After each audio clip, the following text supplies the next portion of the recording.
Okay, so there's a lot of hype around the American Express Gold Card, or should I say the new American Express Gold Card. Dwayne here with How to Build Credit TV, and in this video, I'm gonna kind of have a look at the reasons why I'm not getting the American Express Gold Card at this moment, and kind of play devil's advocate as to why you may want to consider not getting the American Express Gold Card. But before we get started, I have a quick. Once again, my name is Dwayne with How to Build Credit TV. And on this channel, we talk about everything you need to know about credit. We also talk about how to get cash back, actual cash money from using credit cards, as well as credit card reviews. If this sounds like something in which you're interested, be sure to subscribe to our channel by clicking the word subscribe below this video to the right and click that notification bell so you don't miss a thing. Okay, so if you're a credit card junkie like I am, then more than likely you know that American Express now has a new version of the American Express Gold Card. So in this video, like I said, I want to kind of play devil's advocate as to why you maybe shouldn't run out and get the American Express Gold Card right away. Now, don't get me wrong, I think this is a good card, and this is probably a card that I'll probably get in the future. But for me right now, it doesn't make a lot of sense getting this particular card from American Express. The first reason why I'm not going to get the American Express Gold Card right now is that annual fee of $250. Now, once again, I think it's a decent card, but right off the bat, you're having to pay $250 to get the American Express Gold Card, as opposed to the old American Express Gold Card that they had. Basically, you had the first year that was waived, and then you would pay the annual fee after that. So right out the gate, you have to pay the $250. Now, American Express does a decent job of saying that, it's worth it based on the things that they're giving you. For example, the annual food credit, or the annual whatever they call it, right? I'm not sure exactly what it is, but you basically get $120 in credit regarding food, and you basically get $10 a month. And so $10 a month times 12 months is $120. And so if you subtract the $120 from the $250, then already the annual fee is supposedly, cheaper, right? But for me personally, the $10 statement credit a month is not really worth it, because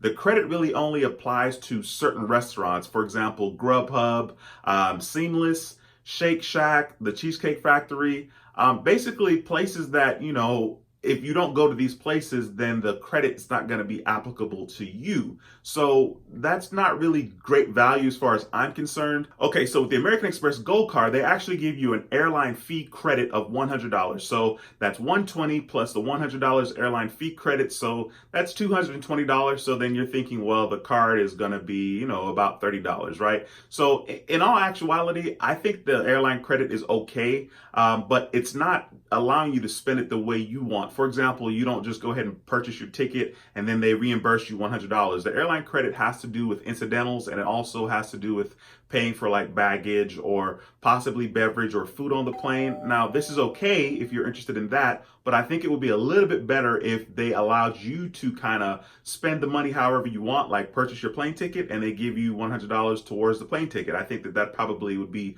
more valuable, as opposed to paying for your baggage or paying for food and beverage on the plane. That's just my personal thought on that matter. Okay, so another reason for me personally why the American Express Gold Card is not a card that I need to get right at this moment is the American Express Gold Card is offering 4% on dining and 4% on groceries. Now, this is actually kind of good.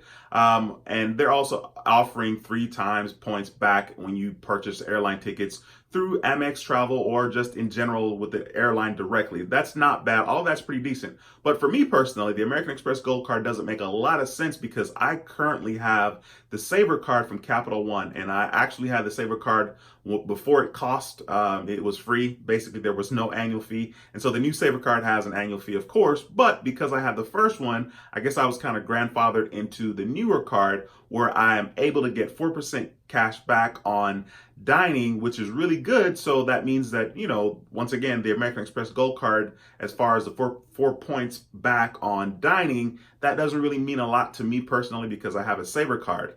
In addition to that, the 4 times when you purchase groceries with the American Express Gold Card doesn't mean a whole lot to me either because I currently have the American Express Blue Cash Everyday card and I get 3% cash back on groceries. Now 3%, 4%, it's there's a difference, right?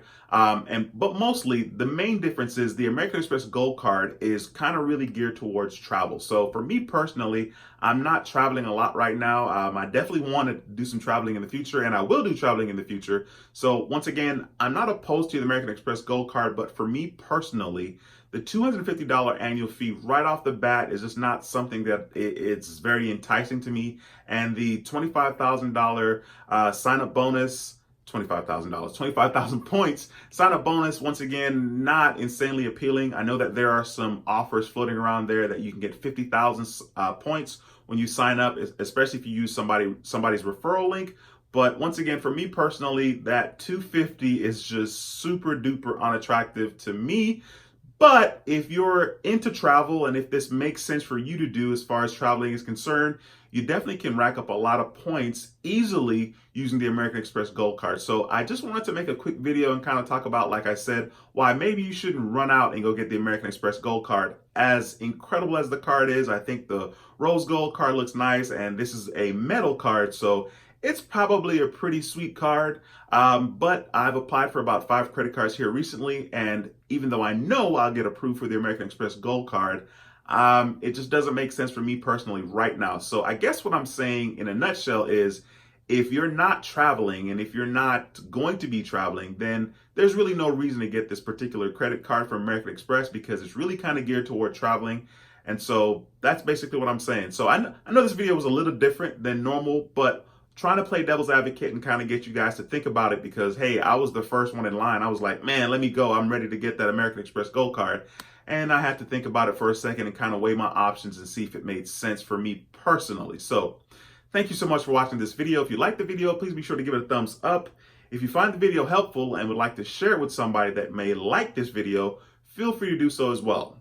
If you haven't subscribed to the channel, consider subscribing to the channel because on this channel, we talk about everything you need to know about credit. We also talk about how to get cash back, actual cash money from using credit cards, as well as credit card reviews. If this sounds like something in which you're interested, be sure to subscribe to our channel and click that notification bell so you don't miss a thing. Once again, my name is Dwayne with How to Build Credit TV, and I approve this video. I'll see you in the next video. Until next time, take care and be blessed. Peace.